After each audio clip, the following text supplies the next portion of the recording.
धर्म प्रेमी सज्जनों, वेदोर नीति 75वीं कड़ी।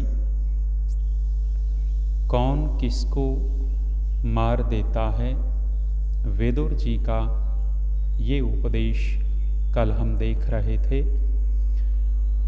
जरा रूपम हरति ही धैर्यम आशा, मृत्यु प्राणान धर्मचर्याम असूया, क्रोधः श्रियम शीलम अनार्य सेवा, ह्रिय कामः सर्वम एव अभिमानः। एक एक वस्तु एक एक को नष्ट कर देती है। बुढ़ापा सुंदरता को नष्ट कर देता है, रूप को हरण कर लेता है। अति तीव्र इच्छा धैर्य को तोड़ देती है, धैर्य को नष्ट कर देती है। मृत्यु प्राणान, प्राणों को मौत नष्ट करती है। कल हम इस पे विचार कर रहे थे। प्राणों को हमने देखा कि जो शरीर में जीवनी शक्ति है उसको प्राण कहते हैं। प्राण के आधार पर ही हमारा शरीर टिका हुआ है। मन और प्राण का बहुत गहरा संबंध है। मन और प्राण। दूसरी तरफ हम देखते हैं अन्नम वै प्राणः, अन्न ही प्राण है। अर्थात प्राणों को जो ऊर्जा मिलती है वो अन्न से मिलती है। एक और लोकोक्ति हम सुनते हैं, जैसा खाए अन्न वैसा होवे मन। अर्थात अन्न का प्रभाव प्राणों पर और मन पर दोनों पर पड़ता है।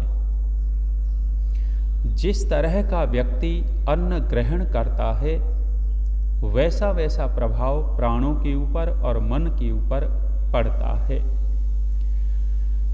अनेक सारे साधक लोगों ने परीक्षण किया है कि वो जब सात्विक भोजन करते उनके मन के ऊपर कुछ और प्रभाव होता, जब तामसिक भोजन कर लेते तो मन के ऊपर प्रभाव कुछ और होता। साधक लोग भिक्षा का अन्न ग्रहण करते तो उसी घर से भिक्षा लेते थे जिस घर में धार्मिकता हो, सात्विकता हो, सज्जन लोग रहते हों, उसी घर से वो भिक्षा लेते थे और उस भिक्षा का अन्न ग्रहण करते थे जिस अन्न का प्रभाव उनके मन और प्राणों के ऊपर रहता था। बहुत पुरानी बात, राजा अश्वपति के समय कहते हैं, राजा अश्वपति के राज्य में ऋषि लोगों का समूह आ गया और राजा अश्वपति ने कहा कि आप हमारे अतिथि हैं, मेरे राज्य के अतिथि हुए, भोजन हमारे यहाँ करना। उस समय ऋषियों ने कहा था कि राजा का अन्न सात्विक नहीं होता। राजा क्या क्या करता है, किस किस तरह से कर लेता है, किस किस को सता देता है, अन्याय कर देता है, इसलिए राजा का अन्न सात्विक नहीं होगा, हम तुम्हारा अन्न ग्रहण नहीं कर सकते।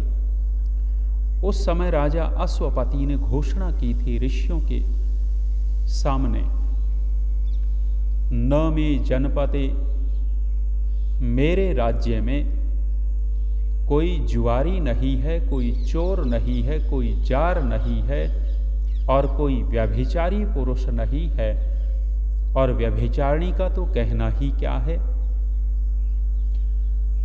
और कहा कि मेरे राज्य में ऐसा कोई घर नहीं है जिसमें दैनिक अग्निहोत्र न होता हो।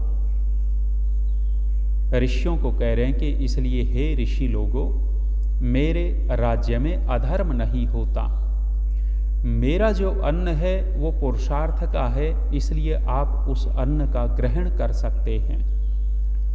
ये जो प्रसंग आता है ब्राह्मण ग्रंथों में उपनिषदों में। ये प्रसंग एक संकेत कर रहा है कि राजा भी कितना धार्मिक होता था और अतिथि लोग, ऋषि लोग, सन्यासी लोग, साधक लोग अन्न के ऊपर बहुत ध्यान रखते थे। अन्न का प्रभाव क्यों? क्योंकि मन के ऊपर पड़ता है, प्राणों के ऊपर पड़ता है। कहते हैं कि बहुत बार साधकों ने देखा कि जब किसी घर से वो भिक्षा लेकर के आते तो कई बार उनकी उपासना नहीं होती थी, उपासना में बाधा आ जाती, ठीक से साधना नहीं कर पाते थे। फिर विचार करते कि साधना में रुकावट क्यों आई, तो खोज करते हुए, विचार करते हुए फिर पहुंचते कि किसके घर से अन्न ग्रहण किया था, किसके घर से भिक्षा को लेकर के आए थे। तब उसको पता लगता है कि उस घर से भिक्षा ग्रहण की थी और उस घर में कसाई रहते हैं, उस घर में चोर रहते हैं, अधर्मी लोग रहते हैं। ऐसे लोगों का भोजन कर लिया है, इसलिए साधना में रुकावट आ गई। साधना प्राणों से और मन से होती है, इसलिए अन्न का प्रभाव प्राण के ऊपर और मन के ऊपर दोनों पर होता है। मृत्यु, प्राण हम धारण करते हैं, इन प्राणों को नष्ट करने वाली मृत्यु है। मृत्यु किसको कहें? ऋषि दयानंद जी ने आर्योद्देश्य रत्नमाला छोटी सी पुस्तक लिखी, उसमें जन्म और मृत्यु की परिभाषा दी है। मृत्यु का तात्पर्य ऋषि लिखते हैं कि जीवात्मा का शरीर से वियोग हो जाना मृत्यु है। जीवात्मा का शरीर से वियोग हो जाना, शरीर का छूट जाना ही मृत्यु है। मात्र इतनी सी घटना का नाम मृत्यु हुआ। और मौत से कोई भी संसार में बच नहीं सका है। कोई कितना बड़ा धुरंधर बन करके घूमता हो। हमने एक लेख पढ़ा माइकल जैक्सन का। माइकल जैक्सन विदेशी नाचने वाला हुआ और माइकल जैक्सन धनी इतना कि उसने अपने घर पर 12 डॉक्टर रख रखे थे। इसलिए रख रखे थे कि माइकल जैक्सन 150 साल जीना चाहता था। वो कहता था कि मुझे 150 साल तक जीना है। 12 डॉक्टर घर में रख रखे थे, जिसका नित्य प्रति परीक्षण होता था। सिर की चोटी से लेकर के पैरों के नाखून तक एक एक शरीर का परीक्षण करते हुए डॉक्टर।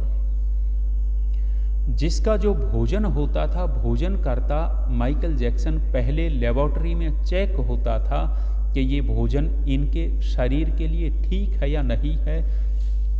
कितना बड़ा सोच रहा था कि 150 वर्ष तक जीना है।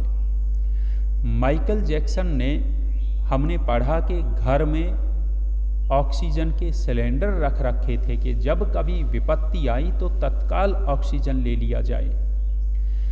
माइकल जैक्सन और क्या करता है, उसने ऐसे लोग तैयार कर रखे थे जो अंगदान कर सके। यदि आंख खराब हो गई तो ऐसा व्यक्ति तैयार कर रखा था जिसको वो प्रति माह पैसे देता था कि आंख खराब हुई तो तत्काल वो आंख डोनेट कर दे, दान में दे दे। यदि गुर्दा खराब हुआ, वो गुर्दा दान में मिल जाए, किडनी दान में मिल जाए। वो सारा ऐसे लोग भी तैयार कर रखे थे। 150 वर्ष तक जीने की इच्छा वाला माइकल जैक्सन। लेख में लिखा हुआ था कि वो काला था।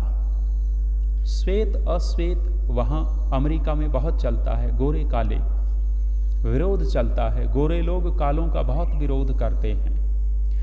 माइकल जैक्सन ने अपने पूरे शरीर की त्वचा को बदल लिया था, अर्थात काली त्वचा हटवा करके गोरी त्वचा सर्जरी करवा ली थी और गोरे लोगों से संपर्क रखता था। गोरी महिला से ही विवाह किया था। लेकिन माइकल जैक्सन 50 वर्ष का होते होते 2009 में उनकी मृत्यु हुई। 50 वर्ष का होते होते दिल का दौरा पड़ा। इतना बड़ा तामझाम रखने वाला व्यक्ति मौत को धोखा नहीं दे सका। मौत ने उसको छोड़ा नहीं। इतनी व्यवस्था करने के बाद भी सारी की सारी व्यवस्था माइकल जैक्सन की धरी रह गई। मृत्यु प्राणान, ये मौत प्राणों का हरण कर लेती है। और जब कहते हैं कि माइकल जैक्सन का पोस्टमार्टम हुआ था तो माइकल जैक्सन के शरीर में हड्डी मात्र थी। ऊपर से तो दिखता था कि ये चलता फिरता आदमी है, ऊपर से गोरा दिखता था, ऊपर से ठीक ठाक दिखता था, लेकिन कहते हैं कि अंदर से पूरी तरह खोखला हो चुका था, क्योंकि संयमी नहीं था, व्यसनी बहुत बड़ा था। तो मृत्यु प्राणान, मौत प्राणों का हरण कर लेती है। चाहे कोई कितना भी बड़ा बनता हो, धुरंधर बनता हो, मौत के पंजे से कोई नहीं बच सकता। और ऋषि लोग कहते हैं कि मृत्यु को नित्य प्रति स्मरण रखना चाहिए, याद रखना चाहिए। जो मृत्यु का स्मरण करता है वो पाप से बच जाता है। उसके मन में विचार आता रहता है कि भाई मौत तो होगी, पाप क्यों किया जाए, क्यों अधर्म किया जाए, किसके लिए अधर्म करें।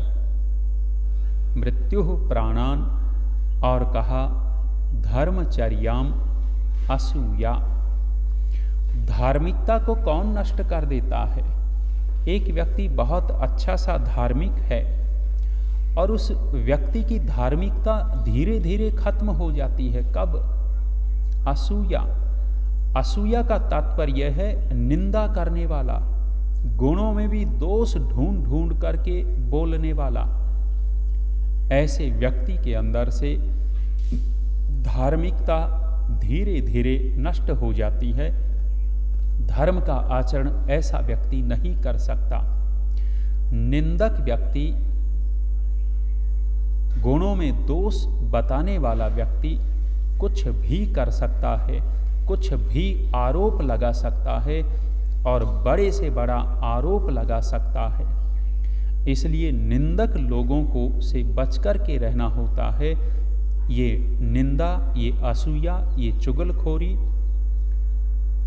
गुणों में दोषों का आरोपण करना, ये धार्मिकता को नष्ट कर देती है। आगे कहा क्रोधः श्रियम। श्री को, ऐश्वर्य को, लक्ष्मी को नष्ट कर देता है क्रोध। कितना भी बड़ा संपत्ति का मालिक क्यों न हो व्यक्ति, लेकिन अति क्रोधी है, अति क्रोधी व्यक्ति के पास लक्ष्मी नहीं ठहरती। वो अपनी क्रोध में आकर के धन संपत्ति को बहुत जल्दी नष्ट कर देता है, कर सकता है। इसलिए कहा क्रोधः श्रियम, श्री संपन्नता को क्रोध नष्ट कर देता है। और कहा शीलम अनार्य सेवा। शीलम का तात्पर्य है उत्तम स्वभाव। किसी के अंदर बहुत अच्छा स्वभाव हो, उसका स्वभाव भी नष्ट हो सकता है। कब? अनार्य सेवा।